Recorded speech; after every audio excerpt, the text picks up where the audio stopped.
اب جناب آیت نمبر 246 سورۃ البقرہ کی، اس سے آن ورڈ پارہ نمبر 2 کے کمپلیٹ ہونے تک 252 تک مسلسل طالوت اور جالوت کی جنگ، جو ایک سمجھ لیں غزوہ بدر ہے بنی اسرائیل کی ہسٹری کا، اس کا ذکر ہے۔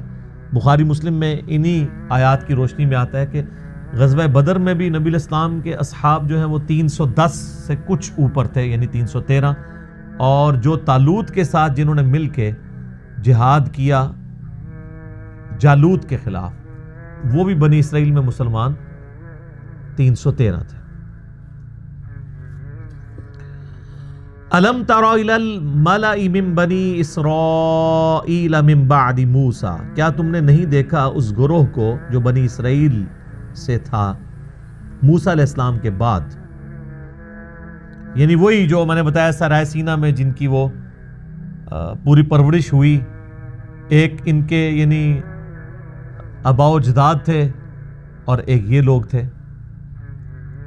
اور اس کے بعد پھر 12 قبائل سے حکومتیں بنی، پھر کافروں نے ان پہ حملہ کر کے بنی اسرائیل کی 12 حکومتیں بھی ختم کر دیں، پھر دوبارہ زوال کا ان کے اوپر پیریڈ شروع ہو گیا۔ تو اب دوبارہ سے عروج کی طرف جانے کے لیے انہوں نے کہا اذ قالوا لنبی لہم، جب انہوں نے اپنے وقت کے پیغمبر سے کہا لہم ابعث لنا ملکا نقاتل فی سبیل اللہ، کہ آپ ہمارے لیے کوئی ایک ایسا امیر مقرر کر دیں کہ اس کی سرکردگی میں ہم اللہ کی راہ میں جہاد کریں، کوئی بادشاہ سپہ سالار مقرر کر دیں۔ اب یہاں سوال پیدا ہوتا ہے کہ یہ وقت پیغمبر کیوں نہیں سپہ سالار بنا؟ یہ ہمیں یعنی اس کانٹیکسٹ میں تورات میں ملتا ہے کہ یہ یعنی سیدنا تورات سے مراد اولڈ ٹیسٹمنٹ، جس میں اگلے انبیاء کے صاحب بھی ہیں، ورنہ صرف تورات کی بات کریں تو وہ تو اس واقعے کے بعد نازل ہوئی ہے، داؤد علیہ السلام تو بعد میں منظر عام پہ آئے۔ اولڈ ٹیسٹمنٹ میں جو سموئیل پیغمبر کے جو صحیفے ہیں نا، اس میں یہ ملتا ہے کہ یہ سموئیل پیغمبر تھے۔ تو انہی کے نام کے اوپر وہ آپ کے ویسٹ انڈیز کا جو پلیئر ہے سیمیل، تو یہ کرسچنز کے ہاں یہ نام چلتا ہے بنی اسرائیل کی ہسٹری میں، ہم اسے سموئیل کہہ دیتے ہیں اردو کے اندر۔ تو وہ جو سموئیل پیغمبر تھے وہ کافی بوڑھے ہو چکے تھے، تو ان کو کہا گیا کہ آپ کوئی مقرر کریں۔ ہمارے نبی علیہ السلام کے کیس میں بھی آپ دیکھیں، آپ علیہ السلام تو چند ایک میدان جنگ میں سامنے آئے نا، ادروائز آپ علیہ السلام خود تلوار لے کے تو میدان جنگ میں نہیں آتے تھے۔ صحابہ کرام تو یہ رسک نہیں لیتے تھے کہ آپ صلی اللہ علیہ وآلہ وسلم کو فرنٹ پہ لے کے آئیں، وہ تو آخری وقت تک، ایون غزوہ بدر کے موقع پہ بھی آپ کا خیمہ تو پیچھے لگا ہوا تھا، وہ تو احد کے اندر بھگدڑ مچ گئی تو کافر نبی علیہ السلام تک پہنچے، وہ ایک ایکسیپشنل کیس تھا۔ اس طریقے سے غزوہ حنین کے موقع پہ چونکہ 12,000 کا لشکر ہی تتر بتر ہو گیا، تو نبی علیہ السلام تو چونکہ لیڈر تھے تو آپ نے فرنٹ سے لیڈ کیا اور خود آگے گئے، اور پھر قرآن میں آتا ہے بس ایک مٹھی پھر آپ نے کنکریوں کی پھینکی تھی، وَمَا رَمَيْتَ اِذْ رَمَيْتَ وَلَكِنَّ اللَّهَ رَمَى، تو وہ سارے کے سارے اندھے ہی ہو گئے سامنے۔ تو یہاں پر وہ پیغمبر بوڑھے ہو چکے تھے تو ان سے ریکویسٹ کی گئی کہ آپ ایک کوئی ینگ سا سپہ سالار ہمارے لیے مقرر کریں، ہم اس کی سرکردگی میں مل کے تو دوبارہ سے اپنی کھوئی ہوئی جو سرزمین ہے شام کی وہ حاصل کر لیں۔ تو اب وہ پیغمبر کیا کہہ رہے ہیں؟ ظاہر ہے ان کی مینٹیلٹی کو تو سمجھتے تھے نا۔ قال هل عسیتم ان کتب علیکم القتال اللہ تقاتلوا، ان کا ایسا نہ ہو کہ میں اللہ سے ریکویسٹ کروں اور وہ کوئی مقرر کر دے قتال تمہارے اوپر اور پھر تم قتال سے ہی منکر ہو جاؤ، کیونکہ تمہارے بزرگوں کی بھی پیچھے ہسٹری یہی ہے، یہی کیا تھا نا انہوں نے، حضرت موسیٰ علیہ السلام کو بھی چٹا جواب دے دیا تھا، تو وہ ان کے ذہن میں ہسٹری تھی۔ قالوا وما لنا الا نقاتل فی سبیل اللہ، وہ کہنے لگے کہ یہ کیسے ہو سکتا ہے بھلا کہ ہم جہاد سے منکر ہو جائیں۔ وقد اخرجنا من دیارنا وابنائنا، جبکہ ہمیں ہمارے گھروں سے نکال دیا گیا، ہماری اولادوں سے ہمیں محروم کر دیا گیا، ان پہ اتنے ظلم ہم پہ کافروں نے کیے ہیں، تو اب تو ہمارے پاس کوئی اور چارہ ہی نہیں ہے کہ ہم اپنی سرزمین دوبارہ سے حاصل کریں۔ لیکن سر یہ نعرے ہی ہوتے ہیں سر، پریکٹیکلی جب برا وقت آتا ہے نا تو معاملات کو لے کے چلنا بڑا مشکل ہو جاتا ہے. یہاں پہ بھی آپ دیکھیں کتنے لوگ گلے پھاڑ پھاڑ کے نعرے لگاتے ہیں, لیکن پریکٹیکلی جب دین پہ چلنے کی باری آتی ہے تو ان کے لیے چلنا مشکل ہو جاتا ہے. اور وہی ہوا, فَلَمَّا كُتِبَ عَلَيْهِمُ الْقِتَالِ, جب ہم نے ان پر قتال فرض کر دیا, تَوَلَّوْا إِلَّا قَلِيلًا مِّنْهُمْ, تو سب کے سب منہ پھیر گئے بجز چند لوگوں کے. وَاللَّهُ عَلِيمٌ بِالظَّالِمِينَ, اور اللہ تعالیٰ خوب جانتا ہے ظالموں کو. یعنی کون سے مخلص لوگ تھے اور کون سے لوگ مخلص نہیں تھے, اللہ تعالیٰ خوب جانتا ہے. لیکن سر اس کے اگینسٹ ہمارے محبوب صلی اللہ علیہ وآلہ وسلم کو جو اصحاب ملے ہیں نا جی, ان کی کوالٹیز ایکسٹرا آرڈنری تھی, اور انہوں نے کسی موقع پر نبی صلی اللہ علیہ وآلہ وسلم کو پیٹھ نہیں دکھائی. ایک وقتی طور پر بھگدڑ کا مچ جانا غزوہ احد پہ یا حنین کے موقع پہ, یہ چند ایک چھوٹے چھوٹے واقعات ہیں, اوورال ایسا نہیں تھا. نبی صلی اللہ علیہ وآلہ وسلم کی مبارک زندگی میں سب سے مشکل جو جہاد تھا نا, جسے اللہ تعالیٰ نے خود قرآن میں جیش العسرہ کہا ہے, تنگی والا جہاد, وہ غزوہ تبوک تھا. کیونکہ مقابلے پر بھی اس وقت کی سب سے بڑی سپر پاور تھی, رومن امپائر تھی, اور 1.5 لاکھ کی ان کی فوج مکمل اکوپمنٹس کے ساتھ. اور یہاں پہ اکثر لوگ پیدل ہیں, اور اتنا لمبا سفر 700 کلومیٹر کا تبوک کا مدینہ شریف سے, پھر بھی انہوں نے استقامت دکھائی. 30,000 کے قریب لوگ نبی علیہ السلام کے ساتھ نکلے. لیکن یہاں پر ایسا نہیں ہوا. آپ دیکھیں کہ غزوہ بدر جب نبی علیہ السلام کے کیس میں ہوا ہے, تو وہاں پہ بھی آپ علیہ السلام نے جب مشورہ کیا ہے تو صحابہ کرام نے یہی کہا تھا کہ ہم موسیٰ کے اصحاب نہیں ہیں کہ ہم آپ کو پیٹھ دکھا دیں. ہم آپ کے آگے سے لڑیں گے, دائیں سے بائیں سے, یہاں تک کہ ہم قتل ہو جائیں. ہم اپنے دشمنوں کو آپ علیہ السلام کے قریب تک نہیں آنے دیں گے. یہی وجہ ہے کہ اللہ تعالیٰ نے قرآن حکیم میں اصحاب رسول صلی اللہ علیہ وآلہ وسلم کی توصیف بیان کی ہے. محمد رسول اللہ والذین معہ اشداء علی الکفار رحماء بینہم. اور پھر آگے اللہ تعالیٰ نے فرمایا کہ ان کی یہ خصوصیات کا ذکر ہم نے تورات اور انجیل میں بھی کیا تھا کہ بڑے کمیٹڈ لوگ آپ علیہ السلام کو ملیں گے. کیونکہ آپ علیہ السلام کو اللہ تعالیٰ نے قتال کے ساتھ, تلوار کے ساتھ مبعوث کیا تھا. آپ سے کام بہت غیر معمولی لینا تھا, غلبہ دین کروانا تھا, اور رومن اور پرشین امپائر کو اکھڑوانا تھا. اس کے لیے چیز ضروری تھی کہ آپ کے ساتھ ایسے لوگ ہوں جو قتال سے بھاگے نہیں, جان لوٹانے سے ڈرے نہ, دلیری کے ساتھ وہ اپنی جانیں جو ہیں وہ اللہ کے حضور پیش کرنے کے لیے تیار ہو جائیں. تو اس لیے نبی علیہ السلام کے جو صحابہ کی توصیف اگلی کتابوں میں آئی ہے نا,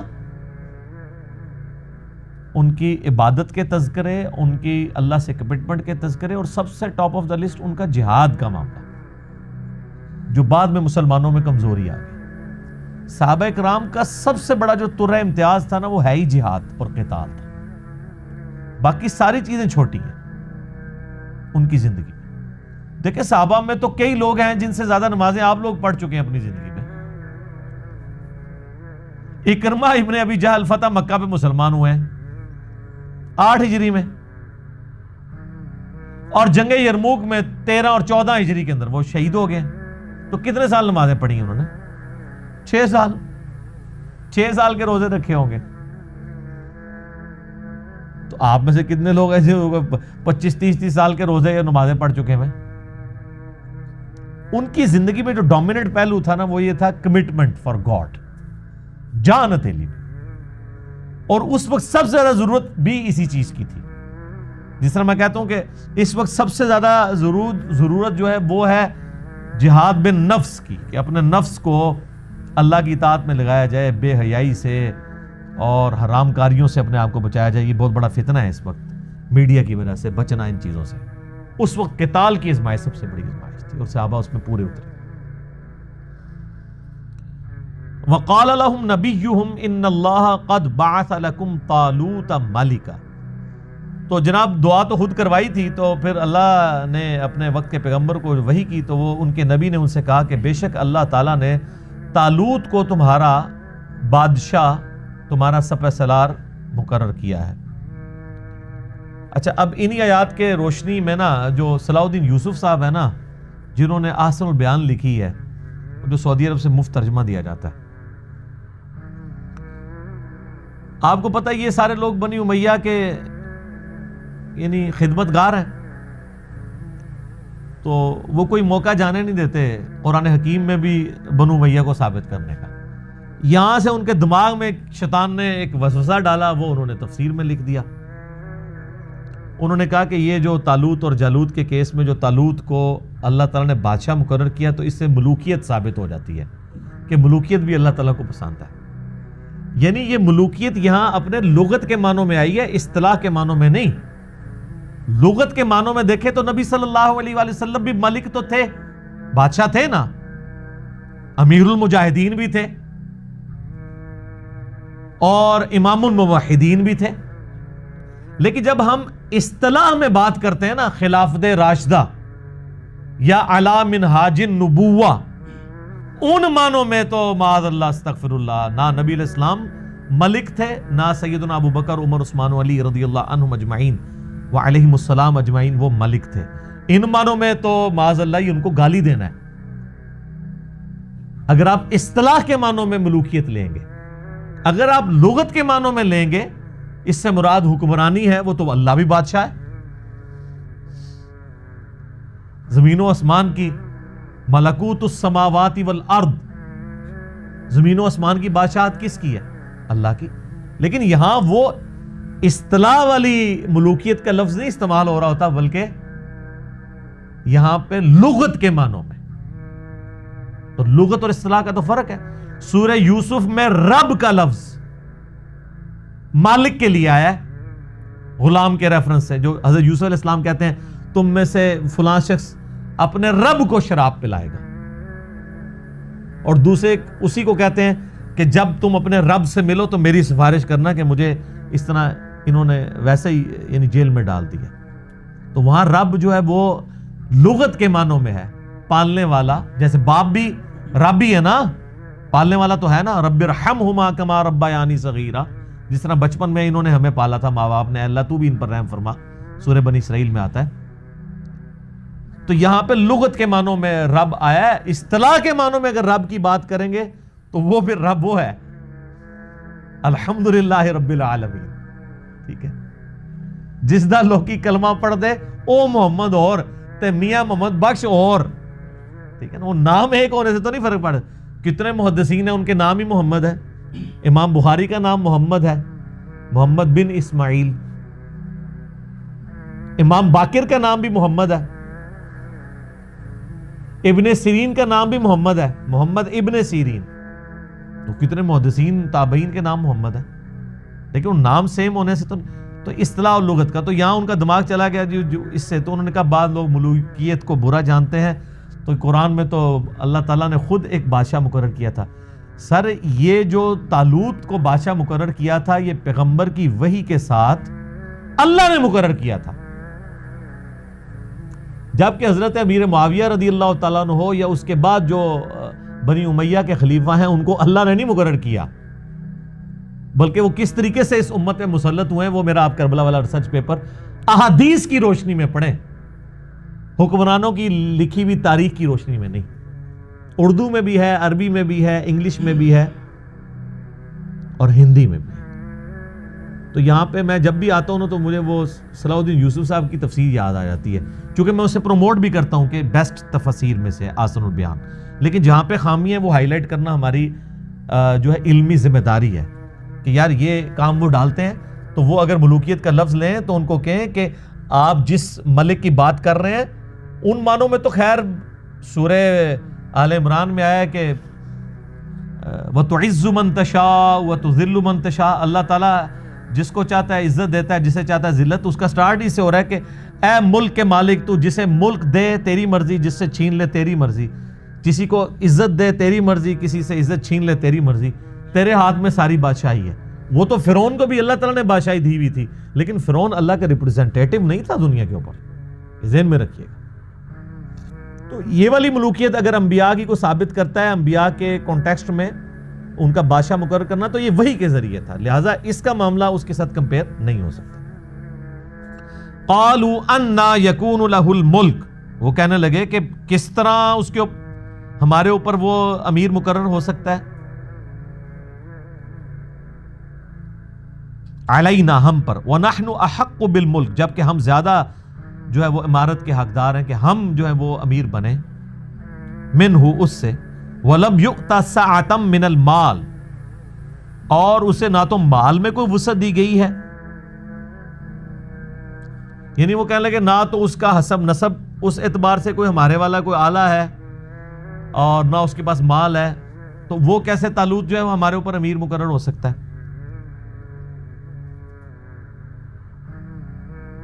قال ان اللہ اصطفاہ علیکم، تو وہ پیغمبر نے جواب دیا کہ بے شک اللہ تعالیٰ نے اسے تم پر چن لیا ہے، وزادہ بسطۃ فی العلم والجسم، اور اسے تم پر فوقیت دی ہے جسم کی کشادگی میں بھی اور علم کی بھی، علم کا ذکر پہلے آیا، علم بھی اس کا تم سے زیادہ ہے اور اس کے اندر طاقت بھی زیادہ ہے۔ ظاہر ہے وہ اب میدان جنگ کی باری آ رہی ہے تو پھر ایسا بندہ چنا جائے گا نا جو علم اور جسم رکھنے والا ہو۔ اچھا، انہی آیات کی روشنی میں شیعہ نے جو ہے وہ حضرت علی کی خلافت ثابت کی ہے۔ وہ کہتے ہیں کہ سیدنا علی جو تھے ان کا علم بھی باقی صحابہ سے زیادہ تھا اور طاقت بھی، آپ دیکھ لیں جتنے بڑے بڑے معرکے ہیں وہ حضرت علی نے آپ کو جتائے ہیں۔ تو انہوں نے کہا کہ اس سے قرآن سے ایک اسلوب پتہ چلتا ہے کہ جو ہے وہ عمارت یا خلافت اس کو دینی چاہیے کہ جس کے پاس علم اور جسم یعنی طاقت کے اعتبار سے وہ باقیوں پر پرائورٹی رکھتا۔ تو اگر یعنی ایک اصول اور مبادی کے طور پر دیکھا جائے تو بالکل ٹھیک ہے یہ بات ان کی، اور میرا تو موقف بھی ہے، میری تو ویڈیوز بھی ریکارڈڈ موجود ہیں کہ اگر نبی علیہ السلام کے بعد سیدنا علی کو خلیفہ چن لیا جاتا تو اس میں کوئی ایسی حرج والی بات بھی نہیں تھی، لیکن چونکہ نبی علیہ السلام کی تربیت ایسی تھی کہ آپ علیہ السلام نے جو جسے کہتے ہیں نا اقربا پروری، اس کو کبھی بھی اپنے قریب نہیں آنے دیا، اور بعض اوقات اس قسم کی چیزیں کسی اپنے قریبی کے حق میں وہ سمجھ لیں ڈیبٹ کے طور پہ بھی ثابت ہو جاتی ہیں، اور وہ حقدار بھی ہو تو اس حق سے پیچھے ہو جاتا ہے یا اسے کر دیا جاتا ہے۔ جو بخاری میں آتا ہے نا کہ حضرت عباس ابن عبد المطلب کہتے ہیں کہ آؤ رسول اللہ سے جا کے ہم مانگ لیتے ہیں خلافت میں کوئی حصہ۔ انہوں نے کہا رسول اللہ صلی اللہ علیہ وسلم نے اگر انکار کر دیا تو ان کی امت بنو ہاشم کو کبھی بھی خلیفہ نہیں بننے دے گی۔ تو حضرت علی کو یہ پتہ تھا کہ نبی علیہ السلام فی نفسہ ہی خلیفۃ اللہ ہے فی الارض، تو آپ اپنے رشتہ داروں کو کبھی بھی آگے نہیں آنے دیں گے اس اعتبار سے۔ خود ہاں امت چن لے وہ علیحدہ معاملہ ہے، خود جب بھی آپ کا معاملہ آئے گا نا تو آپ یہ نہیں کریں گے، کیونکہ نبی علیہ السلام کے وہ بچوں کی مانند تھے۔ تو لہٰذا اس سے آپ علمی دلیل تو ضرور پکڑ سکتے ہیں، لیکن اس سے اگر کوئی شخص کہے کہ اجماع صحابہ انکلوڈنگ خود سیدنا علی کا بھی ابو بکر عمر عثمان کی بیعت کر لینا وہ کو قرآن کے خلاف تھا، تو پھر آپ کا دوسرا ایکسٹریم رویہ ہوگا۔ ہم تو درمیان میں اس معاملے میں کہ اس طرف بھی موقف اڈاپٹ کیا جا سکتا تھا اور کیوں نہیں کیا گیا اس کے پیچھے وہ والا معاملہ موجود تھا، تو دونوں معاملات اپنی جگہ درست ہیں۔ واللہ یؤتی ملکہ من یشاء، اور اللہ تعالیٰ جسے چاہتا ہے اپنا ملک عطا فرماتا ہے، واللہ واسع علیم، اور اللہ تعالیٰ وسعت والا اور علم والا ہے۔ وقال لهم نبیہم، اور ان کے نبی نے ان سے کہا، ان آیت ملکہ ان یأتیکم التابوت فیہ سکینہ، کہ یہ جو طالوت کی بادشاہی ہے اس کی نشانی اللہ کی طرف سے یہ ہے، یعنی تمہیں اگر شک ہو کوئی معاذ اللہ میں نے تم سے غلط بیانی کی ہے تو اللہ تعالیٰ نشانی کے طور پہ کہ اللہ تعالیٰ کی تائید اس کو حاصل ہے، اللہ تعالیٰ تمہیں تابوت سکینہ واپس لوٹا دے گا، وہ تابوت جس میں تمہارے لیے سینوں کا سکون ہے، من ربکم، تمہاری رب کی طرف سے، وَبَقِيَّةٌ مِّمَّا تَرَكَ آلُ مُوسَى وَآلُ ہارون، اور اس میں موسیٰ علیہ السلام اور ہارون علیہ السلام کے چھوڑے ہوئے تبرکات بھی موجود ہیں، تحملہ الملائکہ، جسے فرشتے اٹھائے ہوئے لائیں گے، ان فی ذالک لآیہ، اس میں تمہارے لیے ہوگی نشانی، لکم، تمہارے لیے، ان کنتم مؤمنین، اگر واقعی ہی تم ایمان لانے والے ہو، بات ماننے والے۔ تو اب اس سے لگ رہا ہے کہ فرشتے وہ لے کر آئے۔ باقی اسرائیلی روایتوں میں آپ جائیں، مسلمانوں کے تفاسیر میں جو میں نے کہا کہ ظاہری الفاظ تو یہی ہیں کہ فرشتے لے کے آئے، لیکن اس کے لیے کوئی نہ کوئی سبب تو بنتا ہے۔ تو وہ کہتے ہیں کہ جو کفار تھے نا، وہ اس تابوت سکینہ کو بنی اسرائیل سے اٹھا کر لے گئے، تو جہاں وہ لے گئے وہاں پہ وبائی امراض اور بیماریاں آئیں، تو ان لوگوں کے دلوں میں اللہ نے یہ بات ڈالی ان کے کاہنوں کے ذریعے، جس طریقے سے بھی، کہ یہ اس تابوت کو یہ تمہارے لیے نحوست کے طور پہ ایسے چھوڑ دو۔ تو انہوں نے ایک بہت بڑے جو گڈھا تھا، ایک سمجھ لیں بیل گاڑی، اس کے اوپر اس کو رکھا اور ہانک دیا کہ وہ جدھر بھی جائے ادھر نکلے۔ تو وہ فرشتے اسے ہانک کے بنی اسرائیل کے پاس واپس لے، حالانکہ یہ بڑی پرانی بات تھی کہ وہ لے گئے ہوئے تھے۔ تو ایگزیکٹ اسی موقع پہ جب طالوت کو اللہ تعالیٰ نے مقرر کیا، تو یہ پیغمبر نے پہلے ہی بتا دیا کہ بھائی، تو وہ فرشتے، ان ڈاکٹر سعد صاحب کے موقع پہ فرشتے ہانک کے لائے ہیں، وہی کہتے ہیں جی وہ تعریف کر رہے ہیں قرآن میں، وہ فرشتوں سے انکار نہیں کر رہے۔ اہل حدیث کہتے ہیں نہیں، ظاہری الفاظ پہ لیں کہ فرشتے فزیکلی سامنے آئے، چلو اگر فزیکلی بھی آگے ہوں، اینڈ رزلٹ سیم ہی ہے، اس کے اوپر بحث نہیں کرنی چاہیے۔ اس طرح کی تعویلات میں پہلے بھی بول چکا ہوں۔ بہرحال وہ لے کر آگے۔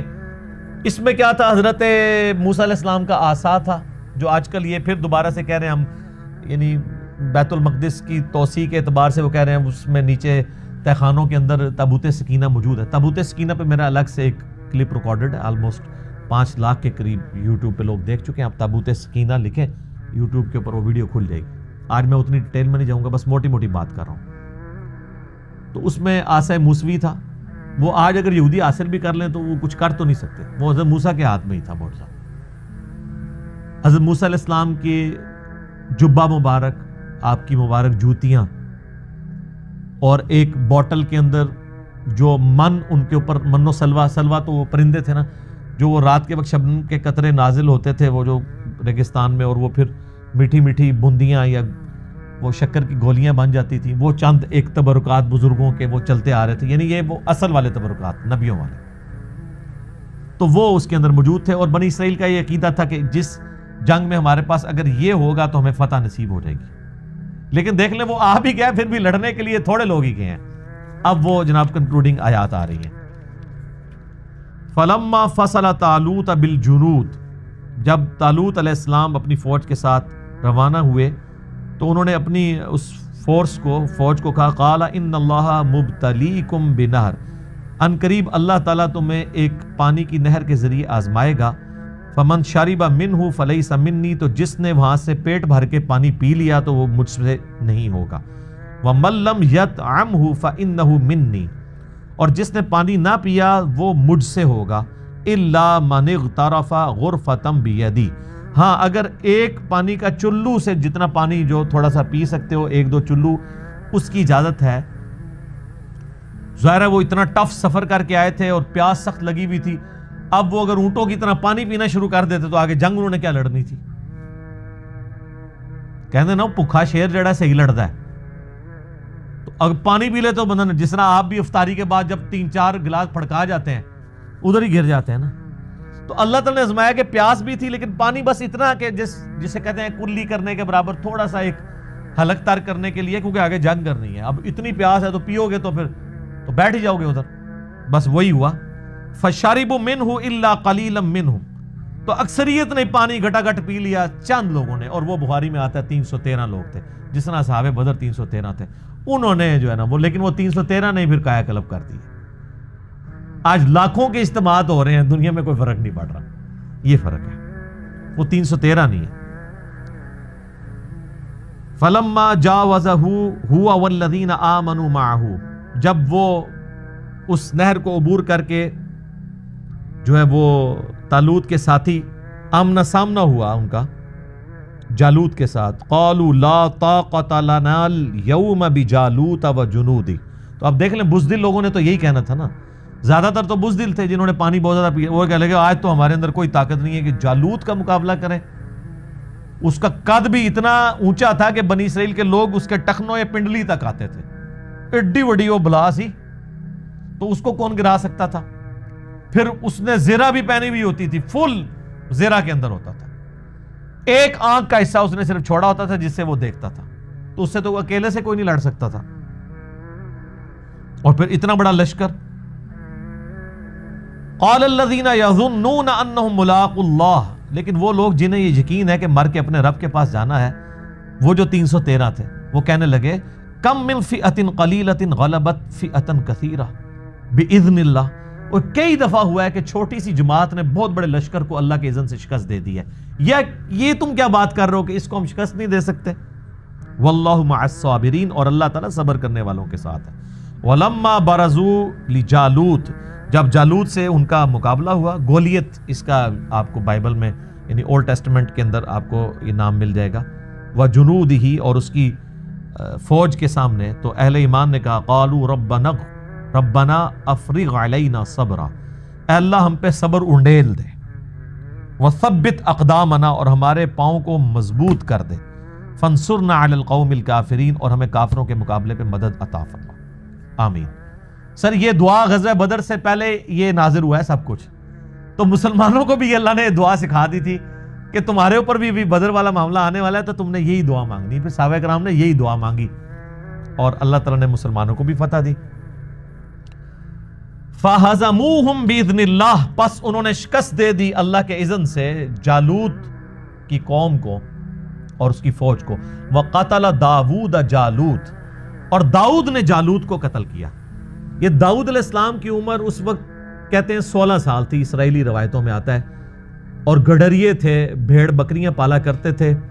ان کے پاس ایک گوپیا ہوا کرتا تھا، ایک چمڑے کا بنا ہوا، ایک سمجھ لیں ایک ہاتھ سا، جس میں وہ پتھر رکھ کے اور ساتھ رسی باندھ کے نا یوں گھما کے پھینکتے تھے. پرانے زمانے میں لوگ اسی طریقے سے شکار کیا کرتے تھے، یا گلیل ہوتی تھی یا تیر کے ساتھ. یہ بچپن سے چونکہ اس کے ماہر ہوئے ہوئے تھے، ان کا نشانہ بہت زبردست ہے، اور یہ شیروں کے اور بھیڑیوں کے جبڑے توڑ دیتے تھے ایک پتھر کے ذریعے رکھ کے، تو اتنا زبردست نشانہ تھا. تو بس انہوں نے اپنی ایکسپرٹی استعمال کی. وہ ایک اونچی جگہ پہ، پہاڑ پہ یا ٹیلے پہ چڑھ گئے، اور یہاں پہ لوگ یعنی گھبرائے ہوئے ہیں کہ اس کو جالوت کو کیسے گرائیں گے. انہوں نے کہا اس نامختون کا جو انجام میرے ہاتھوں ہوگا. یعنی یہ بنی اسرائیل کے لوگ اپنے مخالفین کے لیے ایک نٹوریس ورڈ کے طور پہ استعمال کرتے تھے کہ ہم ابراہیمی ختنے کرواتے ہیں اور یہ نامختون ہے. تو انہوں نے پھر اس گوپیے کے اندر وہ پتھر رکھ کے جب رسی گھمائی اور پھینکا، تو وہ جو ایک ہی آنکھ کی جگہ میں نے بتائی ہے نا تھی نا، وہ نشانہ ایسا تھا کہ وہ آنکھ سے وہ انٹر ہوا، اس کے دماغ میں چلا گیا. دماغ میں کوئی چیز چلی جائے تو وہ بڑے سے بڑی بھی کوئی بلا چیز ہو، تو وہ حضرت داؤد علیہ السلام جو ہے وہ اس طرح منظر عام پہ آگے. کیونکہ طالوت علیہ السلام تھے، تو انہوں نے پھر بعد میں اپنی 16 سال تو انہوں نے حکومت کی، اور اپنی بیٹی کا نکاح بھی حضرت داؤد کے ساتھ کر دیا. اس سے پھر حضرت سلمان پیدا ہوئے. تو حضرت داؤد علیہ السلام اس طریقے سے منظر عام پہ آئے.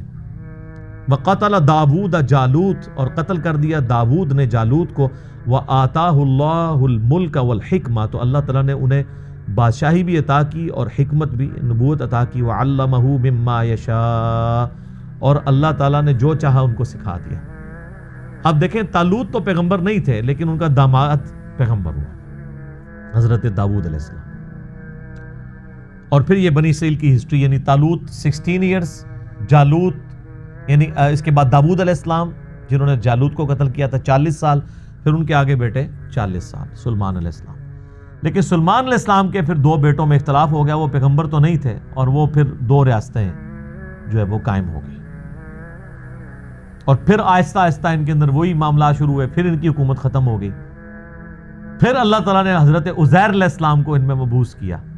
پھر ان کی دعا کی برکت سے دوبارہ سے پھر بنی اسرائیل کو عروج ملا، اور وہ عروج جو ہے وہ حضرت سلمان علیہ السلام اور حضرت داؤد علیہ السلام کی جو سلطنت تھی اس کے مقابلے کا ایک عروج دوبارہ سے انہیں ملا. وَلَوْلَا دَفْعُ اللَّهِ النَّاسَ بَعْضَهُمْ بِبَعْضٍ، اور اگر اللہ تعالیٰ بعض لوگوں کو بعض کے ذریعے نہ ہٹاتا رہتا، لَفَسَدَتِ الْأَرْض، تو زمین پہ فساد برپا ہو جاتا. وَلَكِنَّ اللَّهَ ذُو فَضْلٍ عَلَى الْعَالَمِينَ، لیکن اللہ تعالیٰ اپنے فضل و کرم فرمانے والا ہے سارے جہان والوں پر. اچھا، اسی سے ملتی جلتی ایک آیت جو ہے وہ سورہ حج میں بھی 40 نمبر آیت ہے کہ اگر اللہ تعالیٰ قتال کے ذریعے بعض کو بعض میں مسلط نہ کرتا تو زمین پر کوئی بھی اللہ کی عبادت گاہیں جو اللہ کے ذکر کے لیے بنائی گئی ہیں، معبد ہوں، گرجے ہوں، کلیسا ہوں یا مسجدیں، یہ سلامت نہ رہتی. جو میں نے وہ کرتارپور والے اپنی ویڈیوز کے اندر بھی جس آیت کی کوٹیشن یعنی میں نے اس میں کوٹ کیا تھا. تو یہاں پہ بھی اللہ تعالیٰ فرما رہا ہے کہ اللہ تعالیٰ یعنی قتال کے ذریعے یہ سب کچھ کرتا ہے. اللہ تعالیٰ چاہے تو خود بھی کر سکتا ہے معجزانہ طور پہ، لیکن اس کی سنت یہ ہے کہ وہ لوگوں کے ذریعے سارے معاملات کو لے کے چل رہا ہوتا ہے. تِلْكَ آیات اللہ نتلوها علیک بالحق، یہ اللہ کی آیات ہیں جو اے نبی علیہ السلام ہم آپ پر حق کے ساتھ پڑھ رہے ہیں. وَإِنَّكَ لَمِنَ الْمُرْسَلِينَ، اور بے شک آپ اللہ کے رسولوں میں سے ہیں. علیہم السلام اجمعین. سبحان ربک رب العزت عما یصفون وسلام علی المرسلین والحمد للہ رب العالمین. اچھا، اس آیت کا مقصد کیا تھا یہاں پہ؟ کہ نبی علیہ السلام ایک ایسا واقعہ بیان کر رہے ہیں جو آپ علیہ السلام کی پیدائش سے بھی 1000 سال سے بھی زیادہ پرانا واقعہ ہے. آپ علیہ السلام امی ہیں، لکھنا پڑھنا نہیں جانتے، اور بنی اسرائیل کی ہسٹری کے جو واقعات ہیں وہ کس طریقے سے پرفیکشن کے ساتھ بیان کر رہے ہیں، یہ اس بات کا ثبوت ہے کہ آپ علیہ السلام پہ اللہ کی طرف سے وحی نازل ہوتی ہے. یہ ہے تِلْكَ آیات اللہ نتلوها علیک بالحق، یہ اللہ کی آیات ہیں جو پڑھ پڑھ کے آپ کو بتائی جا رہی ہیں. آپ کی تو پیدائش سے بھی 1000 سال پرانا ایک واقعہ ہے. وہاں کیا ہوا تھا، کون کس کے سامنے آیا، کس نے کس کو شکست دی، کیا دعائیں کی وہاں پہ، تابوت سکینہ کیا تھا، یہ تو آپ کو پتہ ہی نہیں ہے. نہ یہ عرب کے کلچر کی چیز تھی جو حضور علیہ السلام کو بچپن میں کوئی سٹوری سننے سے ملی ہوتی. یہ اللہ کی آیات ہیں جو حق کے ساتھ آپ پہ تلاوت کی جا رہی ہیں، اور بے شک آپ اللہ کے رسولوں میں سے ہیں. یعنی یہ وہی اس بات کا ثبوت ہے کہ آپ اللہ کے پیغمبر ہیں. اچھا، یہ تو ایک ایسپیکٹ ہے اس کا اگر آپ کریٹیکل انالیسس دیکھنا چاہیں نا ان سارے واقعات کا، بنی اسرائیل کا، انکلوڈنگ یہ جو واقعہ تھا طالوت اور جالوت کا، آپ تفہیم القرآن پڑھیں. اس میں انہوں نے باقاعدہ قرآنک ورژن آف طالوت اور جالوت کی جو جنگ ہوئی تھی اس کو کمپیئر کروایا بنی اسرائیل کے ساتھ، کیونکہ یہ واقعات اولڈ ٹیسٹمنٹ میں بھی ملتے ہیں،